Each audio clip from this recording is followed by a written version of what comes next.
What a tournament. I was just thinking from a Netflix producer's point of view, what the best storylines were. Danny Kerr's 100th, Marcus Smith's drop goal, Duhan van der Merwe's double, Garbisi's kicking tee.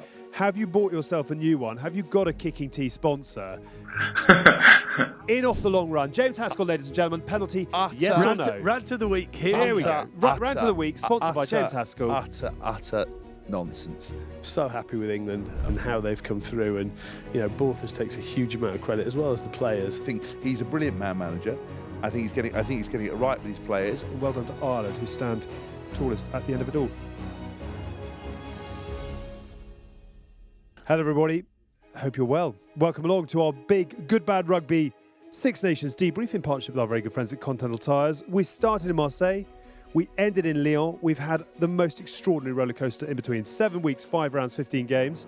It's Ireland, and congratulations to them, who go back to back with the silverware. But you feel everybody has got something to celebrate, perhaps bar Wales, although even they will have learnt precious lessons along the way. And in class this week, the two clowns, James Haskell and Mike Tyndall. Welcome to both of you.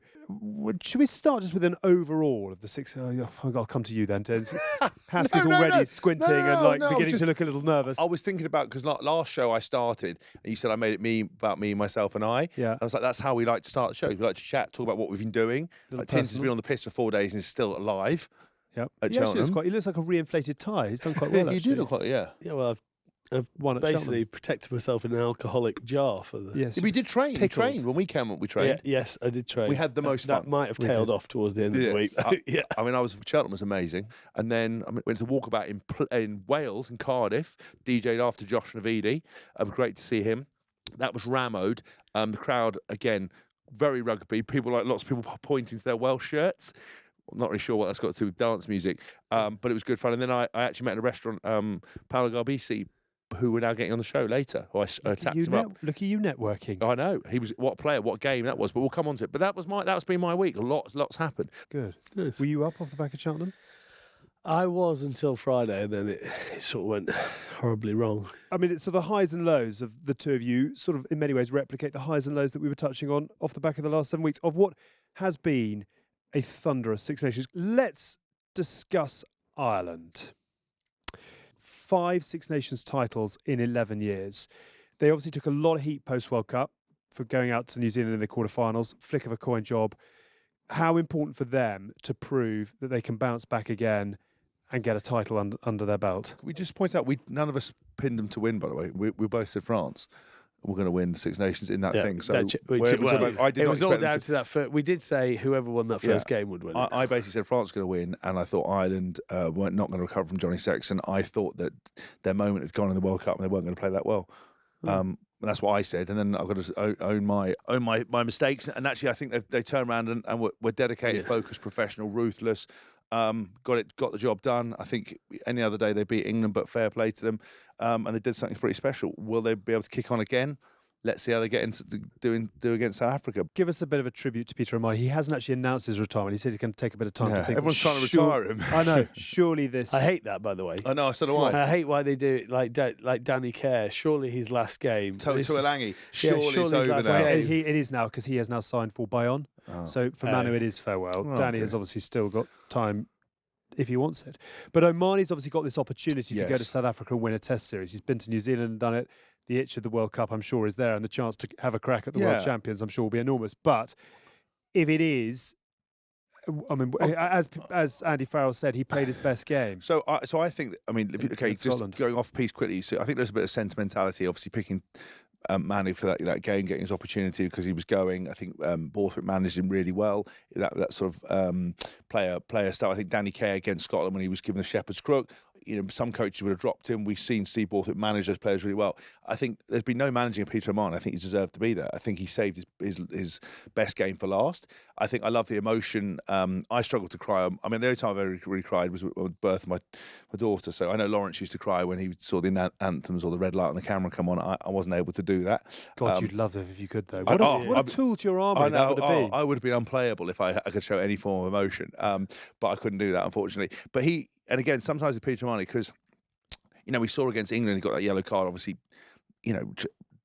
again, it was unfortunate how that emotion was going to bubble over. I thought he played his best game of the tournament. I think he's a brilliant man, a brilliant leader. I think he's been a stalwart of that Ireland team for such a long time. He's an incredible family man. He's an absolute serial killer around his lawn.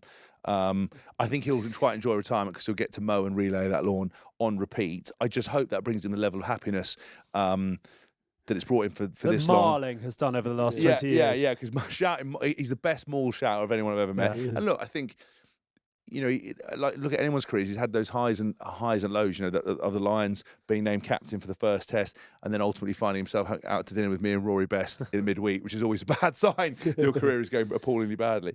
Good dinner though. Yeah, great dinner. And so I think he deserves it. I don't like the fact that people have asked him to retire anyway. I would keep playing as long as they'd have me, and I was there on merit. I think he's a brilliant leader. I think the fact he got an opportunity to captain his side as well is well deserved, because that is the icing on the cake for a man who's had an incredible career, 105 caps.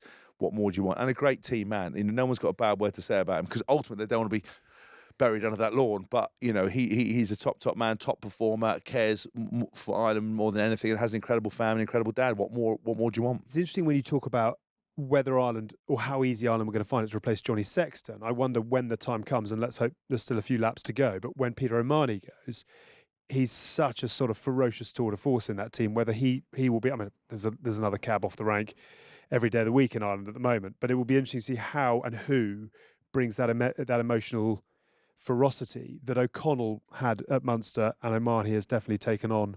I'm sure Sexton contributed as well, but that would be quite interesting. Will they do it in South Africa?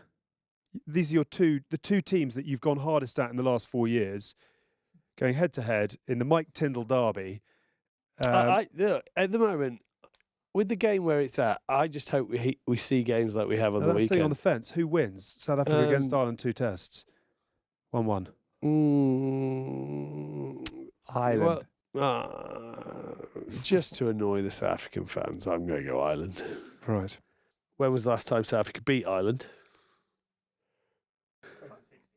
2016 was the last time Tom is back in the game. Yeah. 2016, the last time South Africa beat Ireland. That on is their own amazing. backyard, yeah. So what the South Africa's got to say about anything then?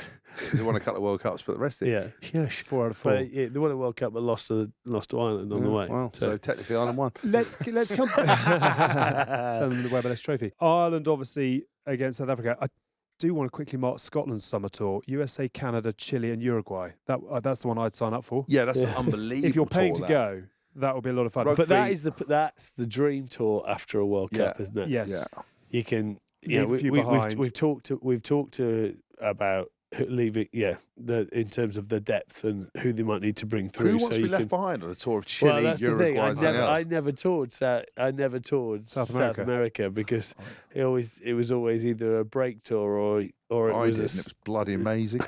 just let's pick up on Scotland then, because they're back down to 4th. And you've obviously had a bit to say about Gregor Townsend. Well, no, hold on. It sounds like a vendetta. Role, but it's sort of how do you go again it with a man who's done It was more like, years? what do you do with the existing players that hasn't been done, and where's the extra spice? I think that's very interesting about Scotland, though. I mean, I thought Johnny Beattie in the ITV studio was very interesting. He was like, where else do you go? Of course, you can change the head man. But Gregor is essentially picking from 2 teams with a smattering of overseas players or players. What's the difference between that and Italy, though? Well, very good question. But are Scotland performing better than Italy? Well, no, they lost them. Yes, but they became higher in the table. I think I just think you've got to. You cannot equate for the intangibles in terms of. Sorry to butt back in. Just to come back on that point, Italy's under-20s are performing far better than Scotland. Pick up the wooden spoon in the under-20s. So the point I was trying to make about just changing Gregor is it's a little bit like changing. Often it comes down to the system. Ireland are firing at the moment because their school system is incredible. Their club game is incredible. Their provincial sides are performing at the top end of Europe and winning the URC. And you've turned very Italian. I've gone very Italian. That feeds into a national team that is really consistent. They know what they're doing from the ground up. Scotland, it feels like, you look at the star performers for them, Piers Schoeman, Kyle Steyn, Duhan van der Merwe. I mean, Finn is obviously still the star, but they are bringing in players at the top level rather than building from the ground up. So I think there is a difference in changing a Gregor Townsend and expecting a massive uplift for Scotland, and changing an Andy Farrell and expecting. No, I agree. more to come from Ireland. I'm not sure how much is below Gregor. I'm not sure we're change. saying that it should definitely happen, but keeping Gregor in, they're not going to get worse. They're going to play. They're going to have those. They're going to have those wins. I think it's more of the question of, we've been saying the same thing for 4 years, that we know that on their day they can beat anyone. We know that they sort of struggle with consistency. We always think they're getting better. They're always on for a Grand Slam. This is their year, and then it sort of unravels. And I think this year it looks like they've unravelled more than actually they have, because we said after that France game, that is a try, and that that would have kickstarted them on. Would they have lost? I know it's if buts and maybes, shoulda, woulda, couldas, but if they'd have won 3 that from 3, I'll give you 3 solutions to fix it. Get a sports psychologist to work with all of them, because they clearly can't consistently win games. So that's a massive problem, and that's to do with a squad-wide thing. That's the first thing. I don't know if they're doing that already, but I guarantee, knowing rugby, they probably aren't. Is the first, and then work on your discipline and work on ball retention when you got it. Because no point having fucking mercurial fly half if you turn the ball over after every third phase and you drop the ball. Reduce your penalties, you've suddenly got more ball in play, and you can back up positives and get a psychologist to look at how the hell you consistently win, how you deal with the pressure, and how you perform. Because it's obviously a mental thing. Because nothing changes apart from the opposition they're playing, and that doesn't mean that you suddenly lose. Jock McHaskell with the 3-point plan to save Scottish rugby. Listen, I take a little sideways look at life. If Scotland are a bit disappointed, where does that leave Wales as we move on to events at the Principality?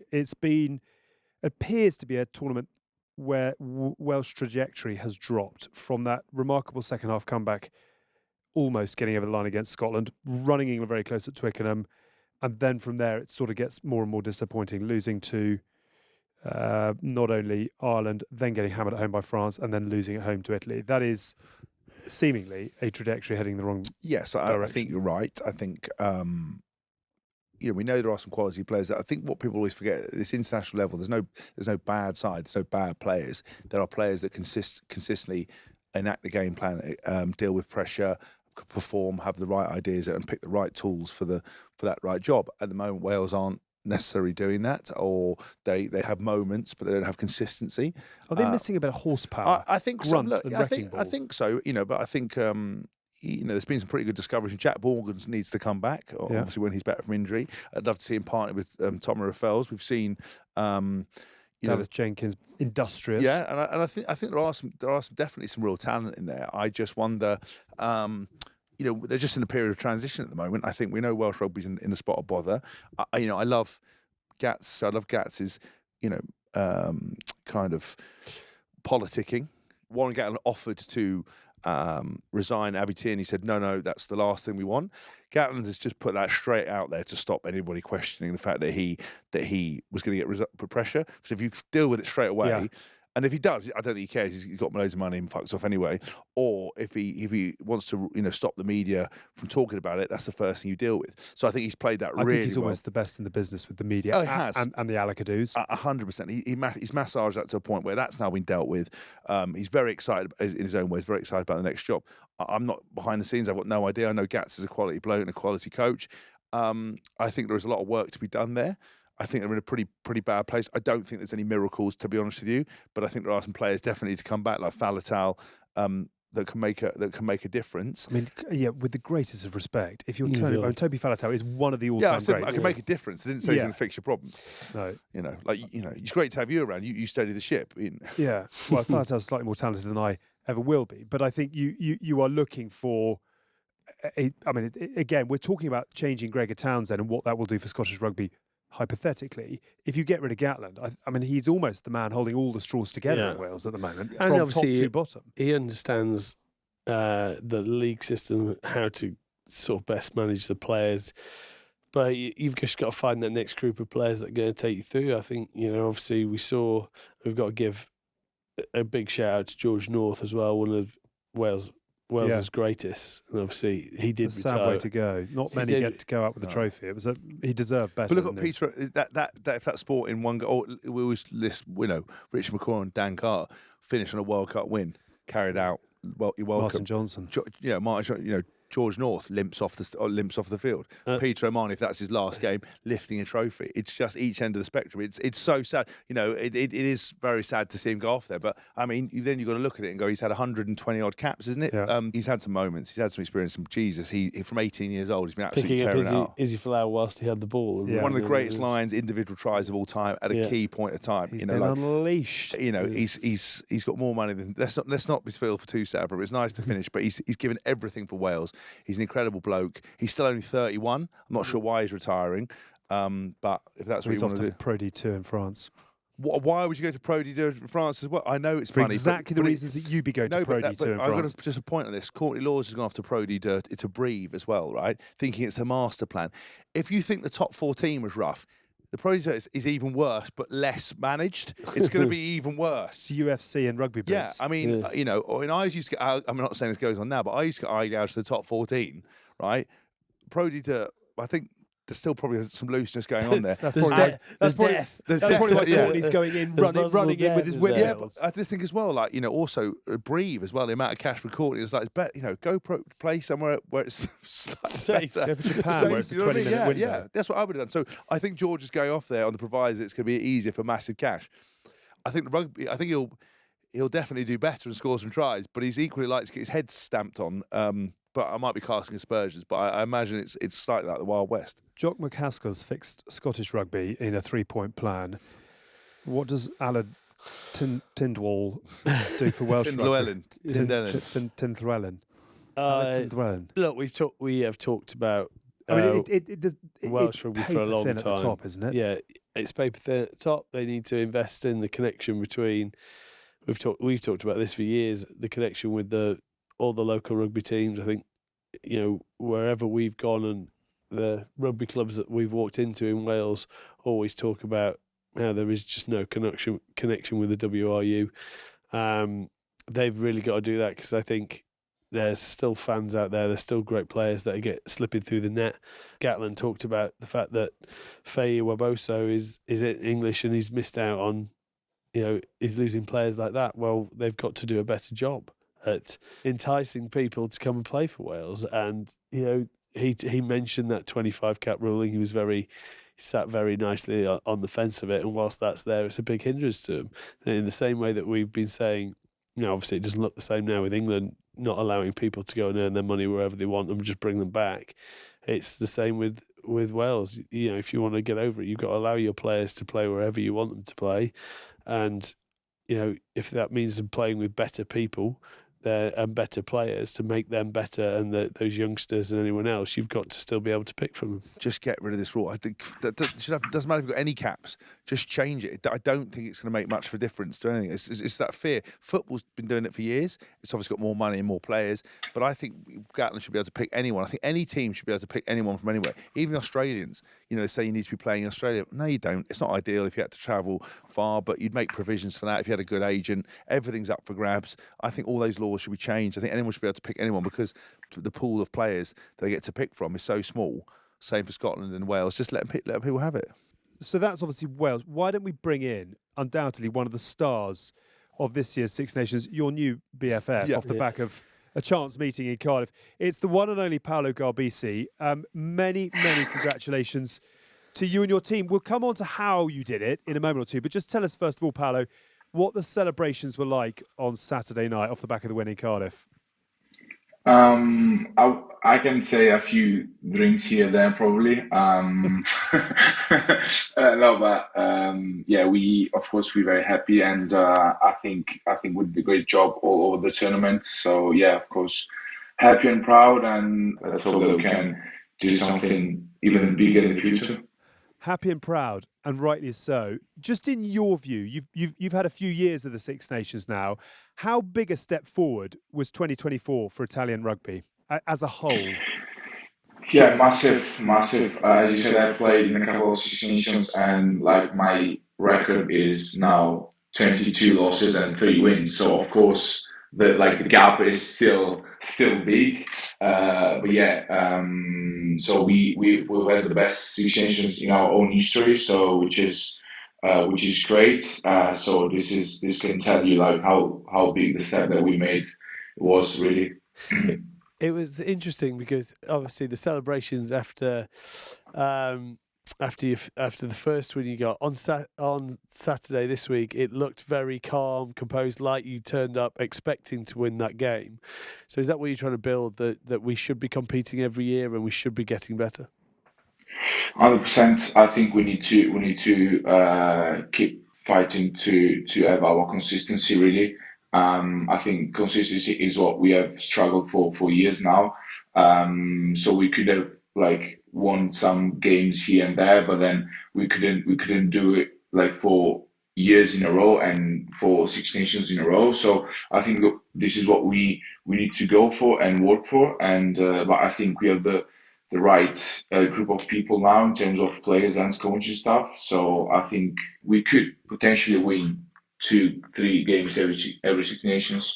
What's been the big difference this time round? Quesada obviously helping you. You know, I imagine he's quite good at fly half, but why the sudden change and at that certain level of consistency? In terms of like the rugby point of view, I think of course our kicking game is a lot better. We know at this like test match stages that you can't win without a proper kicking game. And like in the previous year, especially last 2 years, we had some good attack movement and situations, but we overplayed and we fatigue ourselves. So now I think we're getting better on that.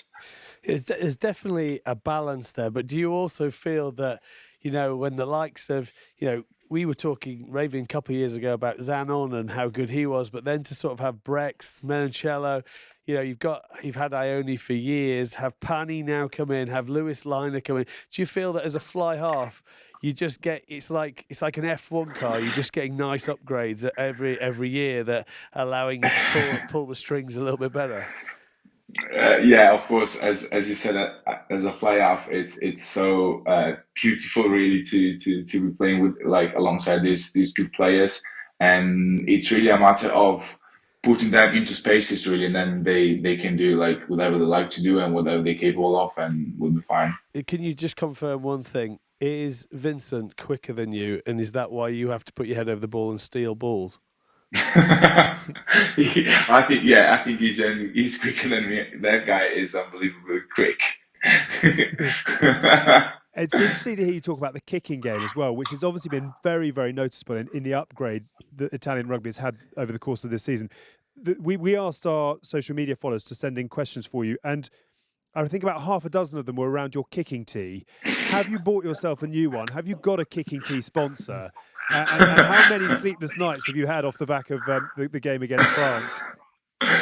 Yeah, no, like I haven't bought a new kicking tee yet. Still thinking about it. But yeah, probably I should have done it. And yeah, no, of course, massive disappointment after that kick against France. And yeah, I had definitely 3, 4, 5 nights where I couldn't sleep really. But yeah, but that's part of the job, you know. That's part of the journey. So How just from an outsider's point of view, how different is the environment between Kieran Crowley and now Quesada? Like, you know, what would you say are the 3 key differences between those 2 coaches? I think Kieran was more like he gave us more freedom in terms of like what we could do on the field, rather than Quesada is more like, guys, I highly recommend you to do that. If you get the point. I highly recommend that if you want to do it. I've been highly recommending a few things as well and got dropped. Yeah, okay, yeah. Right. So yeah, this is the main difference really, and then is more like Quesada is more like it's Latin, so it's like more even in the like passion kind of style, rather than Kieran being like New Zealand, like more, you know, British, more like I don't know, like you guys. Yeah, I know what you mean. Yeah, like you guys. Yeah. Detail In focus terms as of opposed to emotional. Yeah. The win over Scotland was your first win at home in 11 years, and the Stadio Olimpico was sold out for the first time in a decade. When you just look at the whole around Italian rugby at the moment, Treviso obviously going great guns in the URC, the under-20s beginning to rip up trees on an annual basis now in the Six Nations as well. What sort of difference have you noticed in the perception of Italian rugby amongst Italian sports fans? Are you getting more back page headlines? Are you getting more interest overall in what you're doing in the blue shirt? I think the everything around our sport is kind of growing in Italy at the minute, and I think we got like the first page on the main sport journal in Italy for like I don't know for the first time in I don't know how many years on Sunday morning. Yeah, not a full page, of course, just a tiny space, but like we get in there, we get in there. But no, of course, we can't compare ourselves to football really at the minute. And but yeah, I think, of course, when you win on when you win games, of course, it helps. It helps, of course. And I'm not sure whether you'll have done this on Sunday, but did you leave the environment before you headed back to your clubs with a kind of this has to be the new norm, and this is where this team can now go from here? I mean, what is the potential within this team, particularly when you look at what stars are coming through from the under-20s? I think we have a good potential in terms of like new players that are already in the team and new, as you said, under twenties that are performing good. I think the key is to like give a lot of game time to those players, especially under twenties. Because at the minute we only have like two teams like in UFC, and so it's hard for those players to get game time. So we know that the difference between under 20 and like test match rugby is huge. So those guys need to really have loads of game time in USC or in other leagues before getting to the national team.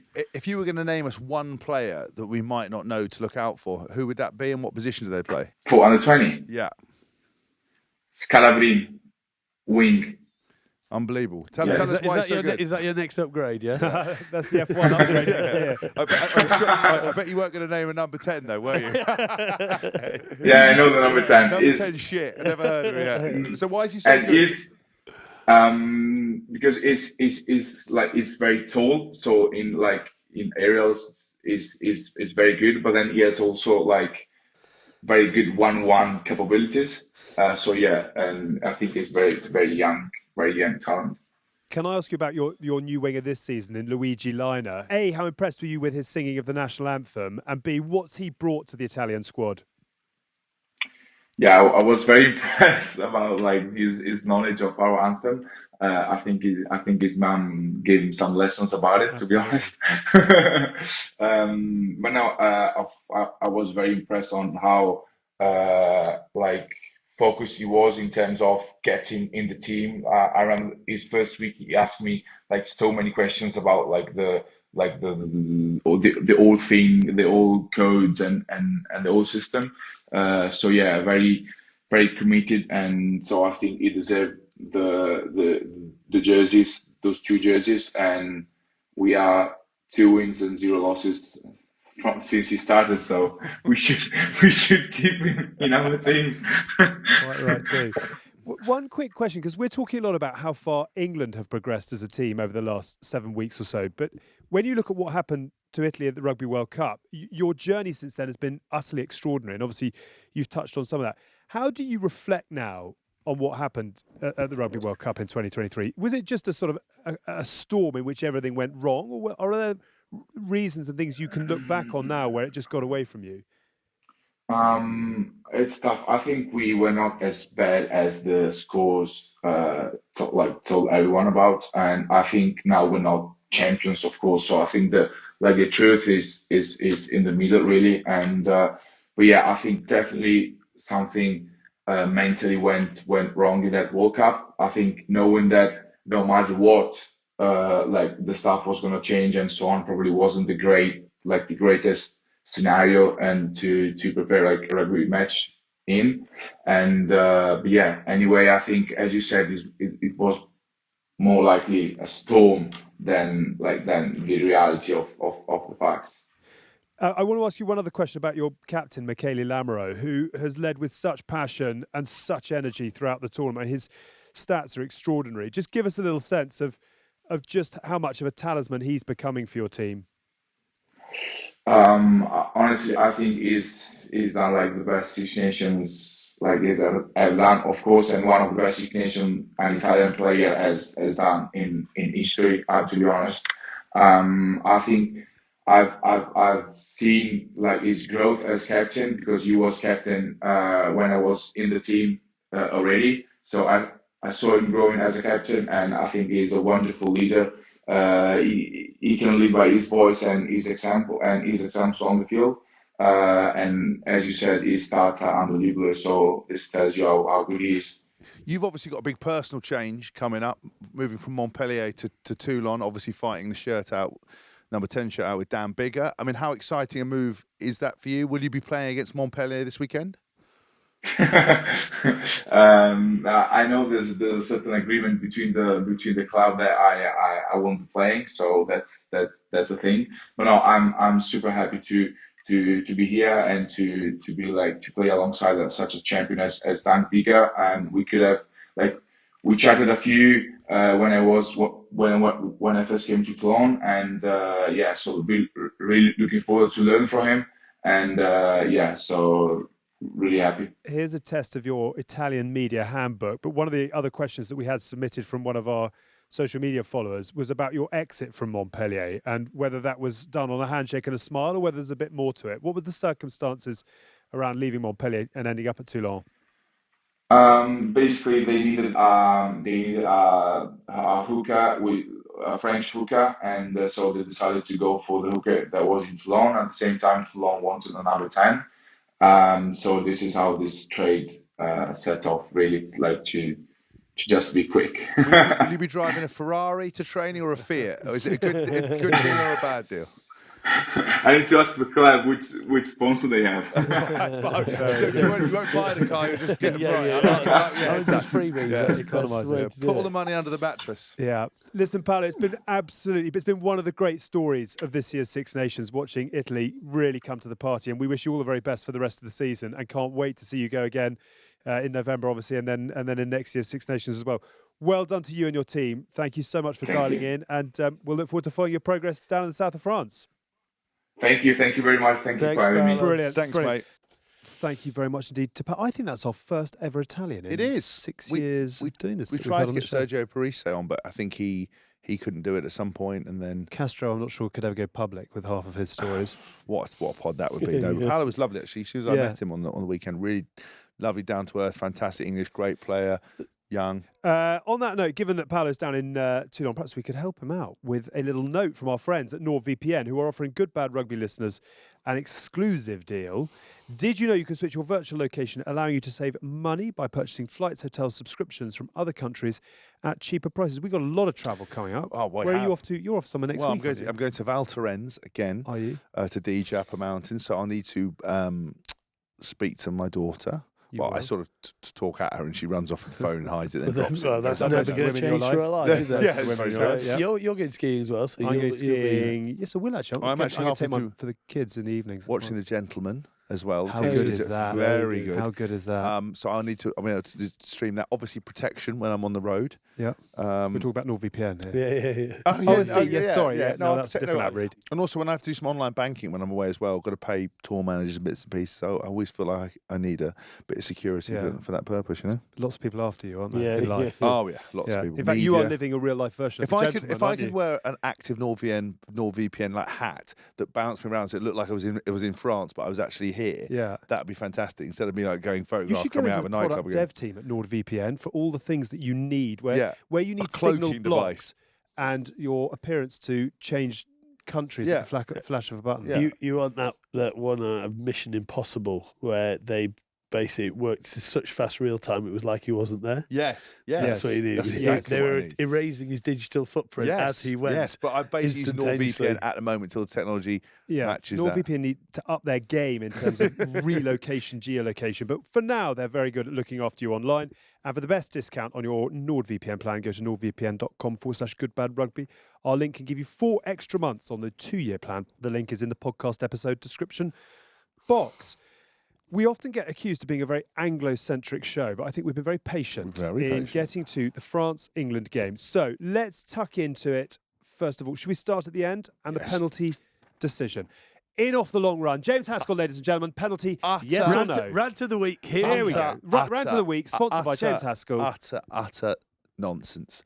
ridiculous, the stupidest penalty I've ever seen. There is nothing else he could have done on any planet ever. Well, he could have tried to. He can't because the players run so low. It's bounced his shoulder down, yeah. and his mobility. It's physically impossible to have wrapped his arm in that. And his arm, if you watch it, after he's hit him, his arm goes up. It comes through, but his shoulder's gone down. Because you get hit down, because the guy's gone so low, an impact on the top of your shoulder knocks your arm down. You can't rotate your shoulder back up.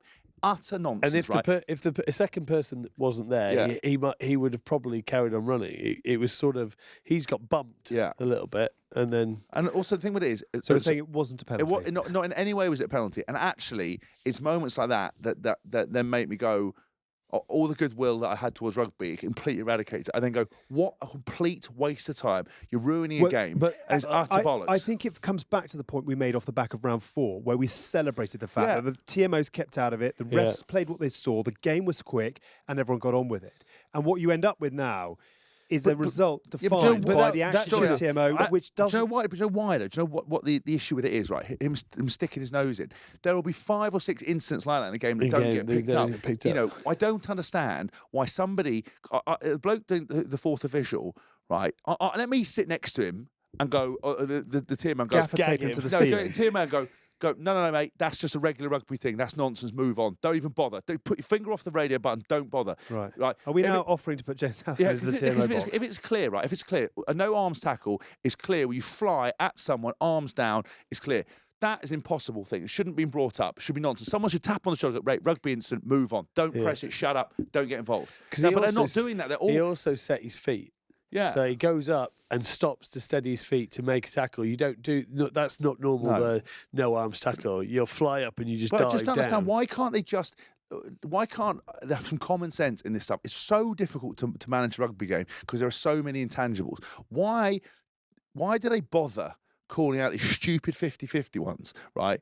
Which happen all the time in games. I mean, if you've played the game, you'll understand there was nothing else Ben Earl could do there. It didn't damage him, didn't harm him. He tried to make an effort. It wasn't worth deciding a game on that. And rugby is going to unravel itself by doing stuff like this all the time. And it just made me come out of it going, why? And then all you do is get idiots on social media going, so letter of the laws, letter of the law. No. The laws are not defining high-speed collisions, are not there to manage this kind of stuff. There are clear and obvious stuff like that, which happens all the time. Leave it, move on, because you're honestly damaging the game and just making people who don't understand the game go, why? Why did we lose a game on that, of all things? The thing is, the referee's position was on the right side to see that, and he's not seen anything wrong with it. No. It's a frustration of our game, which I think we could. No one would go back on their team. No one raised their hands, and no one's going, that's not a penalty. And the players on the field, the way they react, are mainly the ones that you can believe. Yeah, I'll give you two. There must be some Keno nerd out here that can do that, right? Go and find me pick and goes in any 3 of the 6 Nations games that day where people were diving at people's feet during before the try line, because I reckon there were about 50 of exactly the same thing, because there's impossibility to tackle someone. If you're asking to drop tackle height, I would much rather that where someone's got hit on top of the shoulder and knocked down, bumped a little bit and moved on, when that's absolutely nonsense, than the ones where they fly, no arms, at your shins, you get it completely wrong. They happen all the time in every single game. So if it happens all the time, referees and fourth officials, this is what you're there to do. Facilitate a game, not there to police a game. Make the game flow. Don't fuck the game up.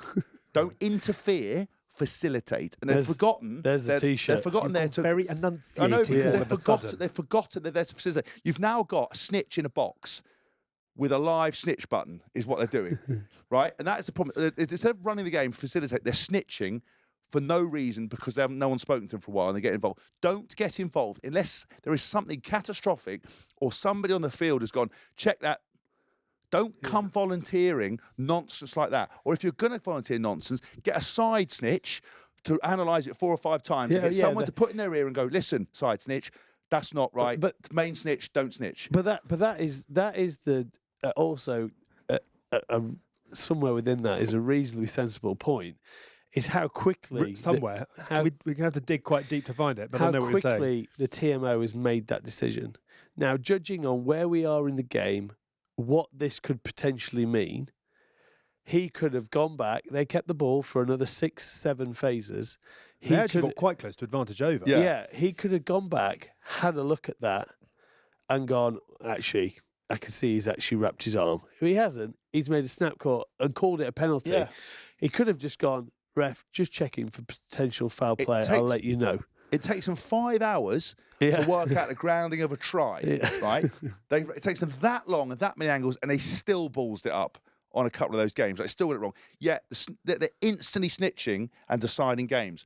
Don't call a side snitch because they won't like that. Have another official... An assistant snitch. Like an assistant referee. Have an assistant referee to the assistant, and you go like that. Like Minority Report, go, check that, boom, look at it. Have someone who knows rugby, who's actually played it, and gone, no, don't send it back. Don't go and ruin the game. And have that facility, because then half of them wouldn't happen. Half of them you'd analyse and go, Christ, we've got this horribly wrong. Let's not bugger the game up. Let's not slow it. Let's not ruin a seamless, a perfectly amazing game from Ben Earl on a moment that no one in the planet could have tackled that bloke. That's the point. Nobody could have done anything different. It's physically impossible to have done it differently. What happens if you absorb the tackle rather than trying to compete at the tackle? He did basically absorb it. He fell back. Yes, but he got bumped. But the thing is, you can't ask for a challenging defence. You can't have a game. I mean, that's what I'm saying about, there is a difference between setting your feet for a tackle and maybe not quite finishing it, but you're low, than just diving forward, because you're basically diving. That's what they're talking about. It's hyperextending a knee, or you can do all sorts. But that wasn't it. He ran up, set his feet, went to hit him, and he just hit the shoulder first, and it lost the contact line. It happens every time. Otherwise, they wouldn't be able to score tries. You look at the tackles by the try lines. You wouldn't be able to score tries if people didn't do that. Because otherwise, if you went so high, they'd just run between your legs. Most of the tries that are held up, someone's dived in at a knee, got his arm banged down and knocked on the floor. Some snitch in a box thought he's going to call it. But on that, when it all comes back, I think France will probably edged it as worthy winners, like England did the week before. So maybe the balance worked out. I understand your point entirely around Ben Earl. I'm going to say that the game doesn't happen without referees, and I understand, and I'm doing the caveat. I'm not doing the referees. I understand what you're saying. The mechanics of it. The mechanics of it. I do think, and I think we have seen a move towards less TMO over the course of the Six Nations. I think we've seen a move towards a slightly different type of match coverage and a slightly different sort of attitude towards speeding the game up. But obviously, in this instance, he has gone with what he thinks he's seen. And it's important to note that England cannot be unhappy about losing that game, because what they did to Ireland the week before, France did to them through an overthrown line out, right? Yep. Which actually, Volleyville. You got to ask. Well, you got two, but you got to ask yourself, right? I watched the game back, right? They won a lot of good ball from George Martin at the back. Tail ball gives the best quality of ball. That last moment, he'd been on open all game, to force it and then a bounce of a ball for them to be able to get through, and Fiku be able to score that try.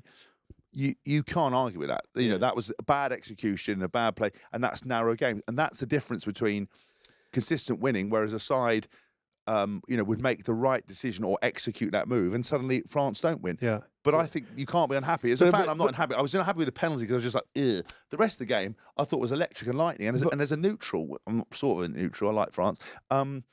I don't think anyone can complain. I thought it was a great game, rugby, high scoring. England did it.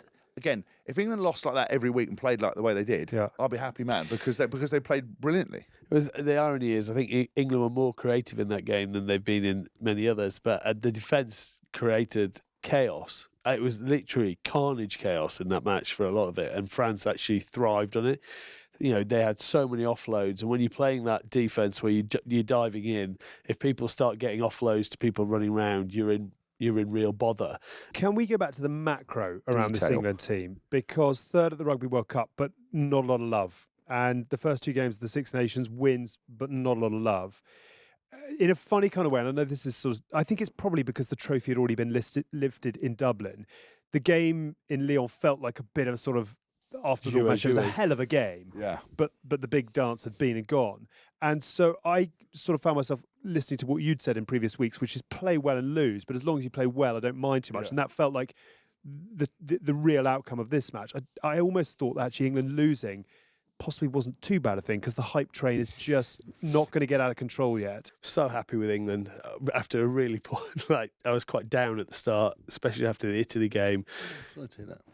Well, they didn't really show anything, and then how they've come through, and Borthos takes a huge amount of credit as well as the players. But Borthos he obviously did need to win those first 2 games. He knew that he had to win those 2, and then he could have a lash at the other 3, and he did. And the people who've come in, Faye Wabosa's been a plus, George Martin's been a plus, Tommy Freeman. Tommy Freeman's George been a huge Martin. plus. Furbank's been it. Plus Alex Mitchell looks Alex settled. Mitchell looks good. You've also Lawrence got Slade. Lawrence Slade looks more settled. You've got so I think obviously the front 5. I thought whether you keep Chesham at 6 or you've still got people to come back in. You've got Tom Curry. Underhill's been great again. I thought George Ford played a lot better in that game. He playing got flatter and flatter through the tournament, and didn't he? that sort of playing. Plus the speed of the ruck, Haas talked about how good their ruck, how good the clear out's been. So, from that point of view, that is the best rugby we have seen since 2019. Because you've gone through the team, this is the perfect moment to put in our High Flyer of the Week segment. It is actually recently been the Ben Earl High Flyer of the Week segment, and I'm going to come on to that in a moment. Brought to you by our very good friends at British Airways. Instead of us picking this, we always ask you, the fans, to select the British Airways High Flyer of the Week via our Instagram. And we have, I'm afraid, Ben, and I'm sorry to do this to you off the back of a stellar season, we've decided that you've won it too many times, 6 times alone since the World Cup warm-ups, which I think means that we're going to, in the spirit of 2024 and giving a prize to everyone, we're going to hand it out to others. The shortlist that was selected includes Tommy Freeman, England's top meter maker, took his try brilliantly. First try for England out in France, and big on defence as well. George Ford, who you've just mentioned, playing much flatter to the line, 100% goal kicking, which was a brilliant response after a tough afternoon in that department against Ireland.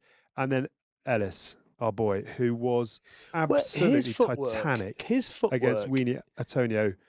Carried well, defended well, and also his tip-ons as well. Yeah. Put Ben Earl through, didn't he? Lovely hands, composed.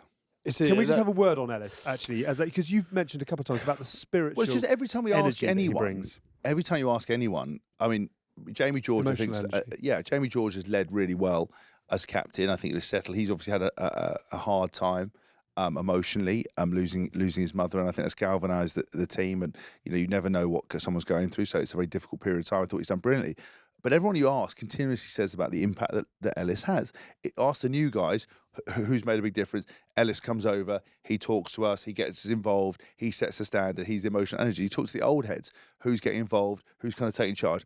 Ellis, and I think he will be an England captain. I think he deserves to be because the impact he's having. I think he's playing consistently well, and he's such a dynamic threat across the park. And I just love how good a player he is, what a man he's turned into, and I just think he's amazing. And I'd give it to Ellis on that grounds alone, just because if I was to give someone who's an impact across the tournament, and this England side who stood up when, if you looked at England side when the rest of the guys retired after, where were the leaders going to come from? He's one of them. So it's a toss up between all 3 of them, because Freeman here to stay. He's definitely here to stay. And what he did, he made that last-ditch tackle on Pinot. If Pinot had got through whilst we're playing that last phase of the last phase where we went back for the penalty, he made a tap tackle on Pinot because he was gone. If he'd have got through there, I think they score and we lose the game on a try.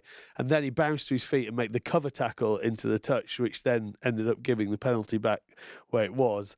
His intent to attack, his intent to actually want to defend as well. He also had to run into that biggest on the restart. Where he ran into Mayafu and literally gave him everything he got. Yeah. Surprised he doesn't need spinal surgery now. It's like me playing with you two in the playground. So I would give this to Freeman, which is really interesting because the fans have selected George Ford. And I really like that because I think it's part of the changing narrative around this thing. He's taken a fearful amount of crap, actually, and he's had a rough old time at periods of his England career. And yet I think it's fantastic that the fans are... I mean, what do you say about it? Because it's similar really to Steve Borthwick, who's been through, a bit of a journey particularly over the last 7 weeks. And yet I think most people would now say, do you know what? He actually does know what he's doing in that box, and the team are moving in the right direction. And George has been absolutely instrumental. Yeah, I think development. I think Steve. We just talked about the start of the tournament. This really is his first opportunity where he's sort of managed the team, and it's sort of from here we go forward. It was batten down the hatches in the Rugby World Cup and just try and get through and try and win those games, which Get he out did. The pool and see, whereas now it's this time where he can actually, where he should have been taking over. This is where he should have been taking over, and he would be rolling into it without any history. I'm so happy for him because I think he has shown that he can change the way that he wants to play, and obviously George Ford is at the centre of that. Whether he would have started at the start of the tournament if Marcus had been fit, but then to go through this, yes, he got smashed a little bit last week for his kicking, and to respond in the way that he did, playing flat at the line, people like that. They do notice it when you are, he fizzed that pass, he then caught that pass, the quick tap on it under pressure, that where we scored the 4th try. The attention to detail he'll be bringing in the week. People talk about Owen's ability to do that. I still, to this day, the best attack that I've ever had against me was George Ford, Jonathan Joseph, Kyle Eastman, Rockanaguni, and him ran so flat at the line, a blitz defence that Wash used to have, and honest to God, there was people, angles, body shape, you couldn't decipher it. So George, I think, wants to play like that and has the ability to play like that. And I think he's definitely a confidence guy, because you can see that, because he has got hammered, but also after Argentina game where we said it was a seminal performance of his, those drop goals, those moments. It's amazing. He was peak, then we sort of finished, and then we come in Six Nations, bit flat. He's come in and finished on a high note. He definitely has that ability. But also with that, consistency in selection allows that. Yeah, it allows you to sit in there and know how you're going to play, and you just grow. It's like Patrick Mahomes. They have created Your Own Way Tuesday, where they come up with their own moves and they can do it and they get to run it, and anything that they like will stick. You'll start getting that sort of. I hope you'll start getting that sort of system where the players sort of take over about how they want to do and they manage it, and you get the first phase tries that we're getting, and the defensive coach on the other side will always say it's the worst defensive performance we've ever made, but that's because you've made people make bad decisions. Well done to George Ford. He is our British Airways High Flyer of the Week, and British Airways are connecting people to over 190 destinations across the world. To feel inspired for your next adventure, head over to ba.com. Can I just add one other bit here? Because we're talking about almost the change in narrative around this England team, which I think has had a serious makeover, and it feels positive again. One other thing, that there's very little room for sentimentality at top-level sport, but the way that Steve Borthwick has given, and I know they haven't, well, Manu now is off to Bayonne, but the way that Manu came back for one final farewell as a great of the modern English game, the way that Danny Kerr, who could have possibly been, said thanks at the end of the Scotland game, which would have left him on 90. The way he came back for that phenomenal kind of story of the 100th and the win over Ireland, which worked very well. Not only has he given both of those two players one final farewell and a chance for fans to say thank you, but it's actually was bigger than that. It's created stories that England fans have tapped into. Yeah. And I just wanted to sort of touch on that, because you talk a lot of people talk about Steve, or they perceive him as this sort of data-driven guru. But actually, the people person in him has created very special moments for those two. And that's why. If you were to look back at the psychology behind it, he got asked to. He had a problem with his knee, and they told the Jono and that lot. They said to him, he was captain, and he got absolutely hammered in that 2010 period, whatever it was, and it was awful. He tried to be positive. He tried to be. Attention to detail. He's the ultimate competitor. Fundamentally, he is a lovely, really kind man, wrapped up in quite a stiff demeanour, which is public, possibly. I just in general, like, he's just a big man from Preston. Do you know what I mean? Like, I wouldn't say like ray of sunshine. You wouldn't look at him and go, "Wow, what's your soul colour?" You wouldn't go, "It's sparkly yellow," would you? But actually, if you were to look under the surface, he's one of the most kindest, dedicated people. He helped me incredibly through my career, was a massive driving force as to why the England team were successful under Eddie Jones. And the Lions. And the Lions. He he made it fun, and he helped me improve, and he cared, and he was a good man. And if we were to put us side by side in our playing careers, would you have thought we got on? No, but we actually did. And we used to extra train together, we used to work together. He's a brilliant, brilliant guy. I think his sentimentality around this is important, because he was told that he'd go and have a knee operation and we will bring you back in. And they used his excuse to never pick him and drop him, and he never played for England again. And that hurts. Doesn't matter. I go on about my 50th cap, not getting to lead the team out, getting given it 8 minutes in a Grand Slam decider when we were getting drilled by Wales. I'll never forgive them for doing that to me, because I never got that moment. I never got the Danny Care moment. I never got those bits of moments. So it is important in sport, because when you're playing with teams and playing with friends and playing with emotion, there are very few moments you get to earmark stuff, because you're always wham bam, thank you, man, on to the next bit. So I think he's a brilliant manager. I think he's getting it right with his players, and I think, just because he isn't great in front of the media, he is very good in front of the media, but not what we expect. It's not grandstanding, which but we don't need everyone to be grandstanding, because that's why you have the juxtaposition between you have your Gatlins who are preempting and pre-warning and preloading and firing, Eddie Jones firing random grenades. You need Steve Borthwick sometimes doing details and saying what he actually thinks and what he feels. So I think he's handled it really, really well. And I think it's very important we have moments like that, because sport doesn't owe you anything a lot of the time, and in most walks of life you don't get that, but every now and then you can do the right thing. It does feel like the field. And actually, congratulations to Richard Wigglesworth as well, who, again, everyone's credibility and credentials were being challenged enormously after that Scotland game. But, England go to Lyon and score 4 cracking tries. Where do England go from here? And what I mean by that is, you've mentioned a lot of the guys who've really shone for England over the last 7 weeks, and a lot of them are youngsters, really. We've got a new breed coming through.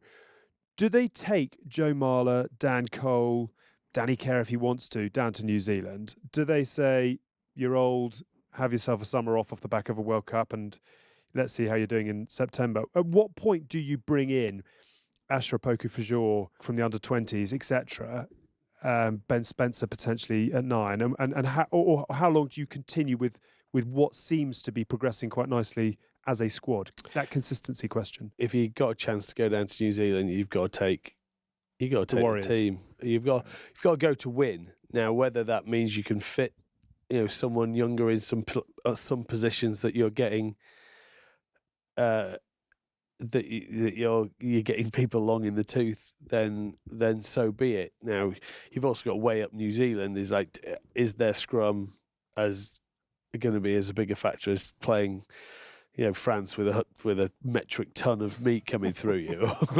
You know what I mean? So sounds like Alex's time before you score that. Maybe on this against New Zealand front rows you probably could, because they're a little bit more on the actual Super Rugby phase teams play. are not tracking that well. It's a radical. Crusaders are losing. Because the Rays run it for. There you go. What I would say is you have to. I'd say you still have to continue to build on this. You couldn't take a fully experimental team down to New Zealand. No, here's a radical idea. Why don't you just pick the best people in form and not worry about tomorrow? I think the idea is, Tins is right. It doesn't matter how well you play in the Premiership. That step up to international rugby is one thing. The step up to New Zealand side that we don't talk about as the best side of the world, but they obviously got beaten in that final, but they're still very, very good. Yeah. The Super Rugby teams aren't tracking. They've now got the guy that led the Crusaders to back in charge of them. He knows how to motivate. I think it's a very dangerous place to go and put people on a development tour. You've got to go and pick the best players. I don't care what age they are. If they're tearing up trees, and there's plenty of time in the Premiership to do that, and then you look at how much experience they have. Well, I mean, Cole and Marler. I mean, they've got 200 caps between them. I would say the best thing you can try and do is all that 20 or whatever, the 30 that were involved in this Six Nations have credit in the bank. So you should try and stick to that 23 as much as you can to give more consistency, more ability to bond as a team, more comfort in wearing the jersey and knowing it's yours, and you can really nestle in there and get used to playing that position. That would be the best way of me going forward, to see what that can then deliver you. What a tournament. I was just thinking, from a Netflix producer's point of view, They should be very what the best storylines were. Danny Care's 100th, Marcus Smith's drop goal, Duhan van der Merwe's double, Garbisi's kicking tee, Ireland's win in France, Farrell as Lions head coach was the undercurrent to all of it. Do you know what I did want to put it, because we haven't done it yet, I can't believe we haven't, is our Continental Tires question of the week. Oh. It's late, but it's a good one. From James Thomas, should the Six Nations take one game a season to Las Vegas? We've got the right man in the crew to answer this one. Yes. 100%. Which game would you take? Or does it not really Anyone with the matter? England team in it? I don't think it matters. Why would you take it? Because America is a sleeping giant of rugby. The rugby league went there. 2031. But I think a travelling band going over there, hype, spectacle, the ability for Americans to activate would be pretty special, and would give us an opportunity as former players but not involved to also hoover up a boatload of cash and explain to the Americans what's going on. Right. I think that's. I'm not feeling you're thinking it's the. I think it's the. I'm not sure that's going to sell it to the Six Nations No. Committee. James Haskell wants a weekend away. I tell you who would do it. Weekend Wales a would week. do it. Wales would take a game over there. Ireland would do it because they've done it with Soldier Field. Yeah. I've done it a couple of times. Yeah. I think. The ones you wouldn't do with the RFU. think- No, absolutely not. I think absolutely not. Italy would do it. Tell you what, take the RFU's budget and just put it all on black. Yeah, but I Suddenly think we I might think all be it's- back in. We might have Premiership clubs popping up everywhere. every other sport has done it and managed to do it well. And when we've actually done it, when Ireland have taken, played the All Black, it's worked. Yeah. As we've talked about, and as Dan Lyle talked about on Get that on. show. I was going to say, get on to Dan Lyle. Producer Tom's had a very good idea. Oh, He God. has said, I would love to see the winner of the Six Nations play the winner of the Rugby Championship in Vegas. That would be a That great game. works. Yeah. There you That's, are. that's a good idea from producer Tom. Yeah. So Well done. if you did that at the start of the Autumn Nations series, that could work very, very Yes, well. I just think you take it on the road and expand it to different places and just be free with it and just build and hype it up. And that way as well is, it's an extra thing to play for. That's like the bonus at the end. At the end of it, win the Six Nations, you get all play flight to Vegas, baby. Okay, all expense paid. Week training in Vegas. The game at the end, £1 million on the table for the winner, distributed for the team and to the charities of their choice. Imagine that. Caesar's Palace. Caesar's Palace. Encore Sunday. Oh, post game. James Haskell guest DJ brought in. Yes. I can see it happening now. There you are, James. I love That how you answers your keep working it back to I what mean, you're yeah. going to Yeah, do there. I would, yeah. That'd Six be great. Nations is really a conduit for Hask to Yeah, get DJing gigs and Everything's nothing a more. conduit. Everything's a conduit for me. Should we build a sporting event around the after party and then just make what's on the pitch That's what I incidental? mean. Just go, how do we legitimise it? That's basically being a But married that is man. American sport, though. Yeah. They build a party around it, and then Yeah. put a game in the middle of Yeah. it. Good. Why are we pissed up all weekend? Because we're at sport, babes. That's why. Oh, yeah. Okay. That was our Continental Tires question of the week. Whether that was the Continental Tires answer of the week, I don't know. Good luck to Tom making head or sense, tail out. He's just going to leave the tail bit where his sense. really good idea was left in. Great idea from producer Tom. Finish on to the next part. He's very wise in that regard. Shall we chuck out a bottle of Black Eye this week? Interesting, we've had a listing in Ocado, which is great news, going alongside Amazon, Master of Malt and Sainsbury's, where you can go and find your bottles now. £1.50 of every bottle goes into the Black Eye Rugby Fund, helping players through risk recovery and research. And our first donation, of course, went to Gary Street, who we send all our best Are you to. looking to be for this? Yes, please. Who would you like to give a bottle I'm to? going to say last game, went off injured, George North. That is a very nice touch. What a player. What a player, what a man, what a legend. Were you at Northampton with him, or had he gone back to the Ospreys? He'd gone back, but I was He'd the gone- Lions with him. Oh, of course you did. Well, I mean, he was main starter and hero. I sort of brushed his jersey and spoke to him a couple of times in the canteen. Paid his but food bill and Yeah, midweek meal. carried his boots with him. Well done, George North. That is very nice. It's been a hell of a career, and that's a very nice note on which to end. What a Six Nations it has been. We sort of sifted through the highs and the lows and the comings and goings, but I hope you'll agree that it's been a hell of a tournament this year. Well done to all involved, and well done to Ireland, who stand tallest at the end of it all. That is it for this week. We are the good, the bad, and the rugby in partnership with our very good friends at Continental Tires. Stats and facts provided by Oval Insights. We're a folding pocket production. This episode was produced by Tom Edwards. We'll see you next week, but from all of us, bye for now.